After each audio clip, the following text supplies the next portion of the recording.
বন্ধ হয়ে গেলে বলে রাখো। ওকে, স্যার ওই আপনি যে দেখেন ট্রিপল থেরাপির ক্ষেত্রে আমাকে মনে রাখতে হবে ট্রিপল থেরাপিতে ক্লারিথ্রোমাইসিন কমন ব্যবহার করা হয়, এছাড়া অ্যামোক্সিসিলিন ব্যবহার করা হতে পারে। যেমন ধরেন ম্যাক্স প্রো এইচপি, আমরা যদি ম্যাক্স প্রো লিখি না,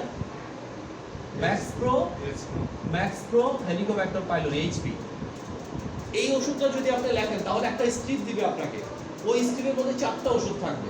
কি ওষুধ থাকবে?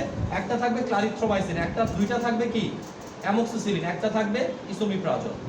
এই 4টা ওষুধ সকালে একবার খাবে, 4টা ওষুধ 12 ঘন্টা পরে আরেকবার খাবে, এরকম করে 10 দিন 14 দিন। স্যার দুই একটা নাম বলুন তো sir. Helicon kit, Mio kit, Pylo strip, তারপর Max Pro HP Helicon kit kit ফর্মে থাকে, ঠিক আছে? ক্লিয়ার তো এতটুকু? এটাকে আমরা কি বলি? Triple therapy. এটা হচ্ছে কি গ্যাস্ট্রিক আলসার, ডিউডেনাল আলসারের শেষ চিকিৎসা। অ্যামোক্সিসিলিন, হ্যাঁ, দুইটা অ্যান্টিবায়োটিক থাকবে, একটা থাকবে পিপিআই, পিপিআই ভিতর হ্যাঁ দুইটা অ্যান্টিবায়োটিকই থাকবে। একটা ঠিক হচ্ছে আছে। ক্লারিথ্রোমাইসিন, একটা হচ্ছে অ্যামোক্সিসিলিন, ম্যাক্রোনিডাজল অথবা টেট্রাসাইক্লিন, আরেকটা থাকবে কি পিপিআই। তবে অ্যামোক্সিসিলিনটা মোস্ট কমনলি থাকে, ঠিক আছে? অ্যামোক্সিসিলিন 1 গ্রাম থাকে, অ্যামোক্সিসিলিন 1 গ্রাম 12 পাওয়া যায়।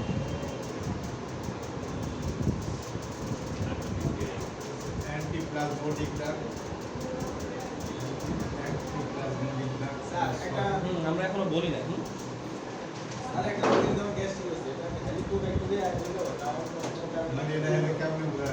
দেখেন একটা হচ্ছে গ্যাস্ট্রিক হয়েছে, আরেকটা হচ্ছে গ্যাস্ট্রিক আলসার হয়েছে।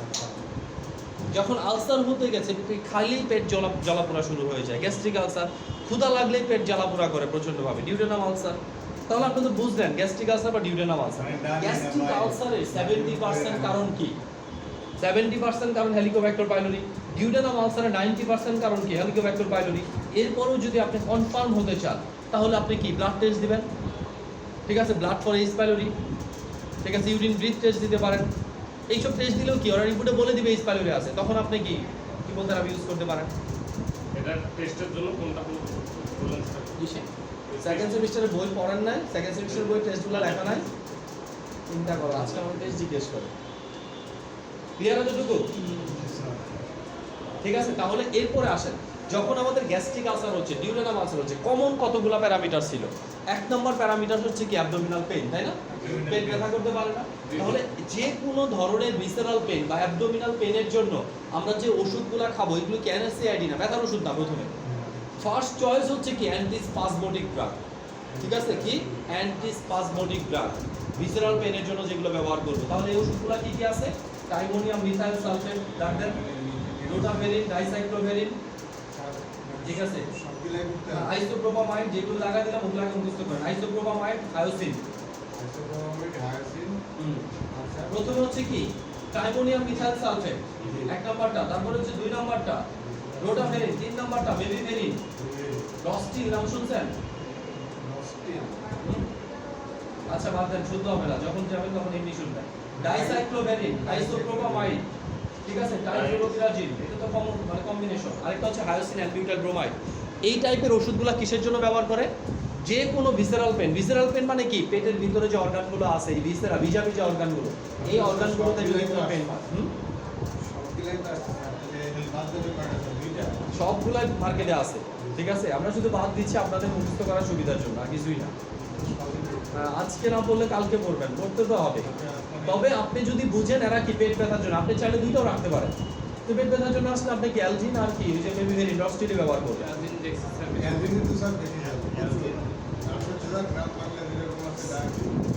আপনি চেষ্টা করবেন অ্যালজিন ব্যবহার না করার জন্য, কারণ সবার যে ওষুধগুলো মুখস্থ ওই ওষুধগুলো ব্যবহার করবেন না। ডাক্তারদের তো এটি পলিসি এখন, ঠিক আছে? আপনি এখন ভেলিডিডিন বাদ দিছে, ফ্যামোডিডিন দিচ্ছে, জিনিস তো এক।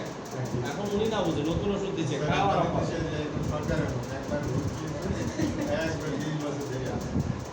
ওকে। এরপরে দেখেন অ্যাবডোমিনাল আলসার। ও আচ্ছা, আরেকটা কমন জিনিস থাকবে কি অ্যাবডোমিনাল পেইন ছাড়া ভমিটিং ভাব থাকবে, তাই না? ভমিটিং একটা স্টিমুলেশন কি থাকবে। এই ভমিটিং স্টিমুলেশনটা দূর করার জন্য আমরা কি দিব? অ্যান্টিভমিটিং, ভমিটিং অথবা কি গ্যাস্ট্রোপ্রোকাইনেটিক ড্রাগ, ঠিক আছে? মানে এটা লাস্টের দিকে, লাস্টের পেজে, পেজ নাম্বার 28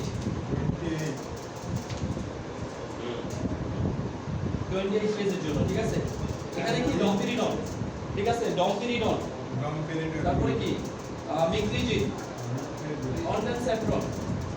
ঠিক আছে, আপাতত কয়েকটা শিখেন। ডমপিরিডন, কি মিক্রিজিন, অনডেন স্যাফ্রন, প্যারাডো স্যাফ্রনও রাখবেন।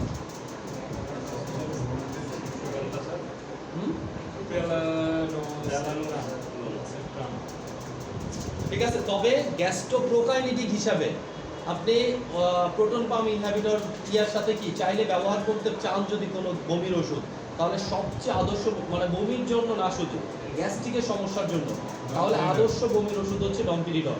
কারণ ডমপিরিডন কি করে, স্টোমাকের এমপ্টিং টাইমটা দ্রুত করে দেয়, স্টোমাক দ্রুত ফাঁকা করে দেয়। ঠিক আছে, যখন স্টোমাক দ্রুত ফাঁকা হয়ে যায় তখন গ্যাস্ট্রিকের সমস্যা কি হবে, ক্ষুধা লাগবে। বিশেষ করে যাদের কি সমস্যা আছে, পেট ফাঁপা ভাব আছে, গ্যাস্ট্রিকের সাথে কি আছে, পেট ফাঁপা ভাব আছে, এদের জন্য কি সিনিথিকন, ডমপিরিডন এগুলো কি গ্যাস্ট্রিকের ওষুধের সাথে আইডিয়াল প্রোডাক্ট। তাহলে একটা জিনিস বুঝেন, আমরা কি বললাম, এমন ড্রাগ যে ড্রাগগুলো কি হাইড্রোক্লোরিক অ্যাসিডের সাথে কাজ করে। কি কি আছে, অ্যান্টাসিড ডাইরেক্ট পানি করে দেয়, আর কি রেনিডিন, ওমিপ্রাল, H2 রিসেপ্টর ব্লকার আর কি এরা কি নিঃসরণ বন্ধ করে, আর স্টোমাকের ভিতরে যে লেয়ার আছে লেয়ারটাকে প্রোটেক্ট করে মিউকোসাল প্রোটেক্টিং এজেন্ট। হ্যাঁ, মিউকোসাল প্রোটেক্টিং এজেন্ট। এরপরে বললাম যদি পেটে ব্যথা থাকে কি করবো আমরা, অ্যান্টিস্পাজমোটিক ড্রাগ। যদি বমি বমি ভাব থাকে তাহলে কি ডমপিরিডন, এই টাইপের ওষুধগুলো। ঠিক আছে, আর যদি কি থাকে, মানে হেলিকোব্যাক্টার পাইলোরির কারণে কোনো সমস্যা হয়ে থাকে তাহলে কি করবো আমরা, ওই ট্রিপল থেরাপি। ঠিক আছে, ট্রিপল থেরাপি, আইবিএস আসি নাই। ঠিক আছে, ট্রিপল থেরাপি। ঠিক আছে, আইবিএস থাকলেও পেট ব্যথা হয়, তার মানে অ্যান্টিস্পাজমোটিক ড্রাগ দিতে হবে, আর কিছু স্পেসিফিক ড্রাগ আছে, মিসিলাজিন অ্যান্টি আইবিএস ড্রাগ। ঠিক আছে, এটা আমরা বলবো একটু পরে। হ্যাঁ, সালফাসারাজিন এই টাইপের ড্রাগের সাথে ওই রস্টিন এগুলো দিতে হবে। দেখেন, আইবিএস এর ক্ষেত্রে মনে রাখতে হবে এটাও কিন্তু বিহেভিয়ারাল ডিসঅর্ডার। যদি আপনার ওষুধ ডিপেন্ডেন্ট হন, আপনার এই আইবিএস কোনোদিনও ভালো হবে না, বরঞ্চ আইবিএস থেকে পরবর্তীতে কি কোলাইটিস হবে, কোলন ক্যান্সার হবে, বিভিন্ন রকম কি জটিলতা দেখা দিবে।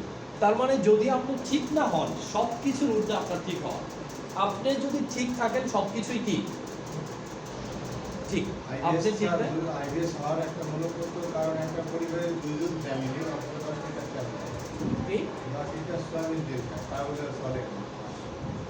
একটা পরিবারের দুইজন সদস্য 10 লিটার সয়াবিন তেল বললেন তেল দিয়ে গোসল করতে, আর একটু বাড়াইতে এখন স্যার আইবিএস প্রতিটা ঘরে ঘরে এখন পৃথিবীতে প্রবেশ করছে, এমন কোনো ব্যক্তি যে না এরকম সমস্যা সম্মুখীন হচ্ছে।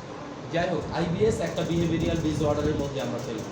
ঠিক আছে, শুধুমাত্র আমাদের অনিয়ম, বডির সাথে আমাদের দুর্নীতি, ঠিক আছে, এটার কারণেই কিন্তু কি এই যে গ্যাস্ট্রিক আলসার বলেন, ডিউটেনাম আলসার বলেন, আইবিএস বলেন, এই টাইপের রোগগুলো কি হচ্ছে, আপনি পাইলস বলেন, ফিস্টুলা বলেন, এগুলো কেন হচ্ছে? আপনি 4 দিন 5 দিন হয় বাথরুম করেন না, তো আপনার কি হবে, পাইলস হবে না কি হবে? আগে কনস্টিপেশন হবে, এরপর পাইলস হবে। আপনি কখনোই শাকসবজি খান না, খালি মাছ মাংস আর তেল, তারপর পাইলস হবে না কি হবে? এমন ব্যক্তি আছে নেতার পিছনে সময় দেয়, টয়লেটের সময় মানে এত সেরে আসছিল বাথরুম করার তার সময়, যেদিন যেদিন যে তার ত্যাগ করে নেতার কোনো চিন্তায় হবে না, খাওয়া দাওয়া নাই, ঘুম নাই, ওকে, তাহলে এই ওষুধগুলো আপাতত পড়বো আমরা। নেক্সট ক্লাসে যেটা পড়বো সেটা হচ্ছে কি anti diarrhoeal drug, anti constipative drug. ঠিক আছে, আর আইবিএস এর ড্রাগগুলো, এই আইবিএস এর ড্রাগ আজকে না, ওইটার সাথে পড়বো আমরা। ঠিক আছে, তাহলে অ্যান্টি ডায়রিয়া, কনস্টিপেশন আর আইবিএস এরটা থাকবে, আর বাকি যেগুলো আমরা পড়লাম সেটা কি শেষ করে গ্যাস্ট্রোইন্টেস্টাইনাল ড্রাগ শেষ হয়ে যাবে। 4 নাম্বারটা 4 নাম্বারটা পড়তে হবে না। ঠিক আছে, এটা কেটে দেন। ওকে, ফাইন।